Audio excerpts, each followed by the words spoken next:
Hi, Shalom, Aaron, continuing this fantastic series here of the daily Daf Yomi. Nothing like kissing the Gemara over here, nothing like learning these pages of Talmud, of wisdom, friends. We are on Kuf Lamed Gimel. What is that called? Naturally, page 133 of Masechet Bava Batra over here. We have now done about 2.5 years plus of the daily page of Daf Yomi. We're talking probably about my maths is pretty good in general. Nearly about 900 pages. That's 900 videos of content we've actually done in the last 2.5 years. What a fantastic achievement over here. And a lot of this is down to the fantastic notes also and the excellent Gemara of Rabbi Adin Steinsaltz. Zecher Tzadik Libracha. Brilliant notes. I recommend to everyone to actually read them, study it every single day. And we're actually talking about a topic we've been talking last week or so with regards to inheritance laws, which many people will learn in various different yeshivot, these different sugyot, as they're called, topics in of itself. Now, friends, what about the topic, very painful topic, of disinheriting children? Potentially, it could happen in many cases, unfortunately. And let's discuss it today using these fantastic notes. So we learned, obviously, that a person cannot determine who will get his possessions after he passes away. However, he can divide up his property any fashion, let's say, way he wants while he is still alive. That is what's said. According to the Mishnah on today's page, a person can give all his possessions away during his lifetime, even let's say he has children, although such behavior over here is discouraged by the rabbis, and it's very much spoken about in the Gemara. Rabban Shimon ben Gamliel teaches that if the children do not behave appropriately, then his actions, let's say over here in inverted commas, are remembered for good.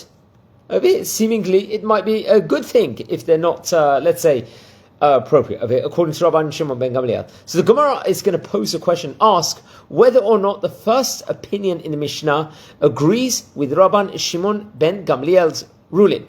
And it will attempt to bring various different stories that prove their position one way or another. So the Gemara will actually conclude that the Tanakama objects to any outside attempt to influence the inheritance, even if it was to give money to a good son, let's say, rather than a bad son, or to make sure that the daughter gets a share. So the Rashbam explains that the rabbi's objection to giving away the estate to a child who does not deserve it, were we to follow law, stems from their desire to see the laws of the Torah applied properly. So then another great commentator of the Maharal offers a different approach. The normal way of the world is for elderly parents, they pass away and leave the estate to their children. That's a fashion.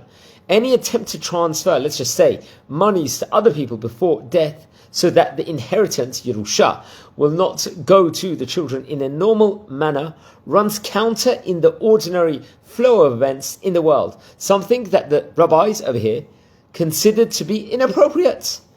This is what's related to. So Rabbi Adin Steinsaltz will actually add in the notes over here, it should be noted that although our Mishnah has Rabban Shimon ben Gamliel teaching his ruling in a case where the children do not behave appropriately, there's a variant reading of the Mishnah, which is a reading that appeared before the Rif, the Rambam, and the Shulchan Aruch, the Code of Jewish Law, as we say in English, suggests that if the children do not behave appropriately towards him, he can arrange for the inheritance to skip them, even if their behavior towards the rest of the world was appropriate. So these are excellent notes from Rabbi Adin Steinsaltz, page 133. I would recommend everyone to actually look into the Daf properly, look at all the different shitot, see what other the people say. There's a lot related over in these Gemaras, especially which people can learn.